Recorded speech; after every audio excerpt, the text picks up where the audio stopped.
வணக்கம். நான் வழக்கறிஞர் முத்துக்குமார், லீகல் சொல்யூஷன்ஸ், மதுரை. பலர் என்னிடம் கேட்கும் பொதுவான கேள்வி, எங்கள் அப்பா பெயரில் ஒரு வீடு இருக்குது சார், அதில் எனக்கு பங்கு இருக்குல்ல, அவர் விற்காமல் நான் தடுக்க முடியுமா? இதற்கு சட்டப்படி 2 பதில்கள் உள்ளன. அந்த சொத்து எப்படிப்பட்டது என்பதை பொறுத்து இது மாறும். சுயார்ஜித சொத்து, அதாவது செல்ஃப் அக்யூட் ப்ராப்பர்ட்டி. உங்கள் தந்தை அல்லது தாய் அவர்களாகவே சம்பாதித்து வாங்கிய சொத்து என்றால் அதில் அவர்களுக்கு முழு அதிகாரம் உண்டு. அவர்கள் உயிரோடு இருக்கும் வரை அந்த சொத்தில் பிள்ளைகளை எவ்வித உரிமையும் கோர முடியாது. அவர்கள் அந்த சொத்தை யாருக்கு வேண்டுமானாலும் இருக்கலாம் அல்லது உயில் எழுதி வைக்கலாம். அதை தடுக்க பிள்ளைகளுக்கு சட்டப்படி அதிகாரம் இல்லை. பூர்வீக சொத்து, ஆன்செஸ்ட்ரல் ப்ராப்பர்ட்டி என்போம். உங்கள் தாத்தா அல்லது கொள்ளு தாத்தா காலத்திலிருந்து பிரிவினை செய்யப்படாமல் வந்த சொத்து என்றால் அதில் பிள்ளைகளுக்கு பிறப்பாலேயே உரிமை வந்துவிடுகிறது. இந்த சொத்தை விற்க பிள்ளைகளின் சம்மதம் அவசியம்.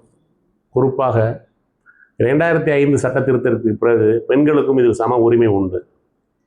முக்கியமான குறிப்பு என்னவென்றால், பெற்றோர் ஒருவேளை உயில் எழுதாமல் இறந்துவிட்டால் மட்டுமே அவர்களின் சுயார்ஜித சொத்து வாரிசுகளுக்கு சமமாக பிரிக்கப்படும். அவர்கள் உயிரோடு இருக்கும் வரை அவர்களின் உழைப்பில் வந்த சொத்தில் உரிமை கோருவது சட்டப்படி செல்லாது. குடும்ப சொத்துக்களை பிரிப்பதில் உள்ள சிக்கல்கள் மற்றும் சட்ட ஆலோசனைகளுக்கு அணுகுங்கள். இணைந்திருங்கள். Legal solutions. உங்கள் வழக்கறிஞர் முத்துக்குமார், மதுரை. நன்றி.